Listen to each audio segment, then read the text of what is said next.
Yokohama, it's time to get on the move.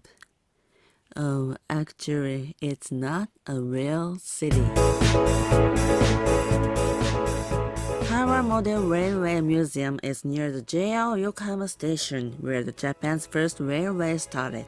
A massive collection of models trains said to be the largest in the world, made and possessed by Nobutaro Hara. It seems that the real trains are running through a real town. There's driver training with a one-gauge diorama. Mr. Rokaku, the manager in technique, said, even if you're not interested in train, you can enjoy the attraction in HARA Model Railway Museum.